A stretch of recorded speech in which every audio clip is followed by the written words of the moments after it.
Periods அப்போ அதிகப்படியான வலி இருக்கிறது, சில சமயங்களில் அடி வயிற்றில் ஒரு ஏதாவது ஒரு பாரமான ஒரு உணர்வு வந்து எப்போவுமே வந்து இருக்கிறது. சில பெண்களுக்கு அந்த பீரியட்ஸ் அப்போது மோஷன் போனாலோ இல்லை வந்து யூரினேஷன் பண்ணாலோ இல்லை எழுந்து நின்னாலோ அதிகப்படியான ஒரு வலி இருக்கும். ஸோ இந்த மாதிரி ஒரு வலி இருக்குது அப்படின்னா எண்டோமெட்ரியோசிஸ் மாதிரியான பிரச்சனைகள் இருக்கா அப்படிங்கிறத பார்க்கணும். ஸோ இந்த எண்டோமெட்ரியோசிஸ் அப்படின்னா என்ன, இதை சரி செய்யக்கூடிய 3 முறைகள் என்னென்ன அப்படிங்கிறத நம்ம இன்றைக்கி பார்க்க இருக்கிறோம்.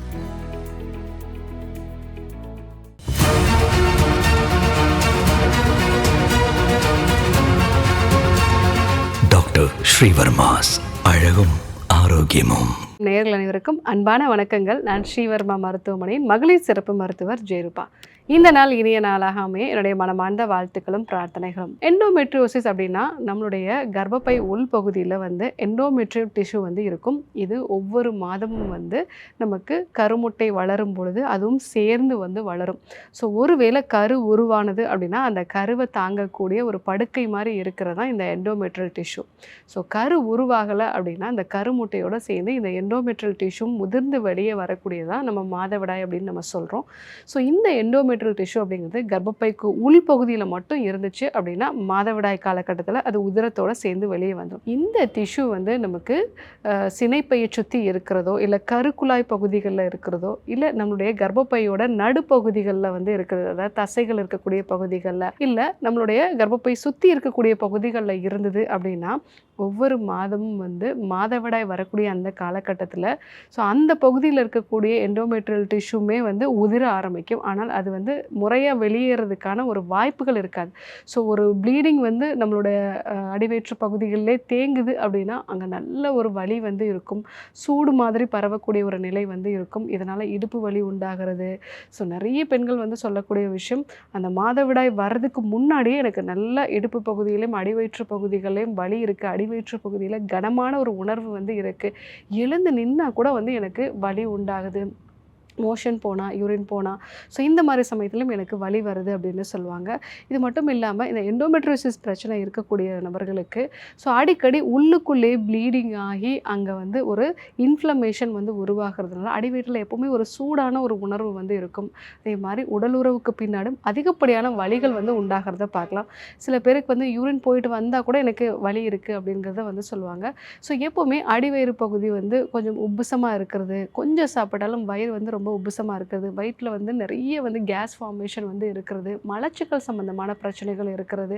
ஸோ இந்த மாதிரியான விஷயங்களும் வந்து உருவாகும். இது இல்லாமல் தொடர்ந்து ரொம்ப நாளாக அவங்களுக்கு எண்டோமெட்ரியோசிஸ் பிரச்சனை இருக்குது அப்படின்னா அவங்களுக்கு ஸ்கார் டிஷ்யூ ஃபார்ம் ஆகி அடசன்ஸ் வந்து ஃபார்ம் ஆகும். அந்த மாதிரி அடசன்ஸ் ஃபார்ம் ஆகிடுச்சு அப்படின்னா பீரியட்ஸ் அப்போ வரக்கூடிய வலி அப்படிங்கிறது ரொம்ப அதிகமாக வந்து இருக்கும். அவங்களுக்கு அந்த வலிக்கு 3 வேளை மாத்திரை போடக்கூடிய ஒரு நிலையும் வந்து இருக்கும். இந்த வலினால் மன அழுத்தமும் வந்து அதிகமாக உருவாகிறத வந்து பார்க்கலாம்.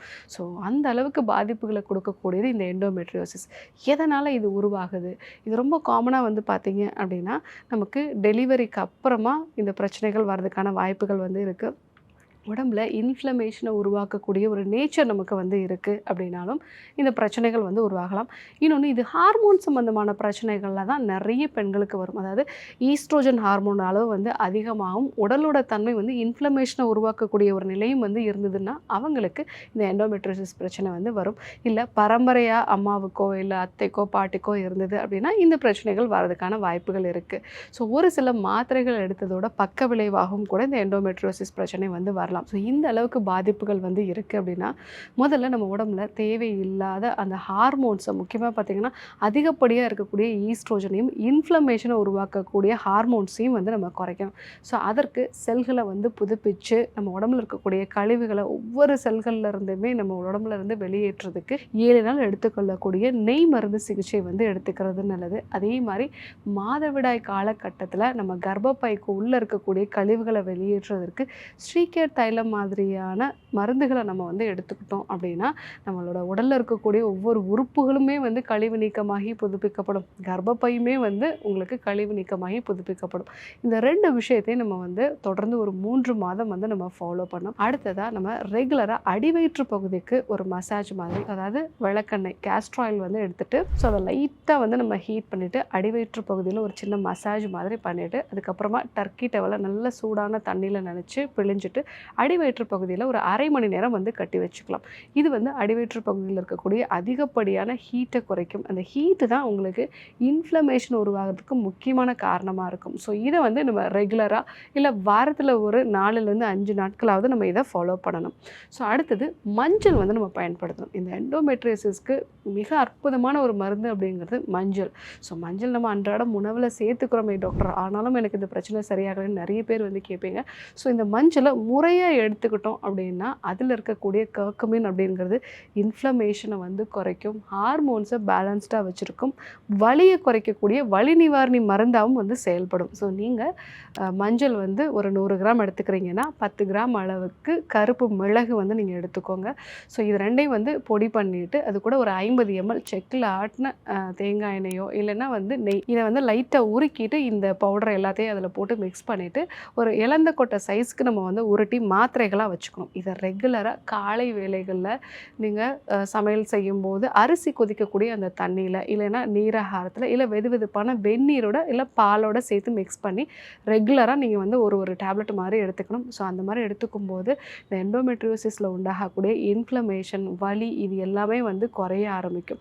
ஸோ இந்த 3 முறைகளை வந்து ஃபாலோ பண்ணும்போது எண்டோமெட்ரியோசிஸில் நல்ல ஒரு மாற்றத்தை பார்க்கலாம். பட் ரொம்ப நாளாக எனக்கு இந்த பிரச்சனை இருக்குதுன்னு சொல்கிறவங்க ஒரு முறையான மருத்துவ ஆலோசனையும் வந்து எடுத்துக்கோங்க.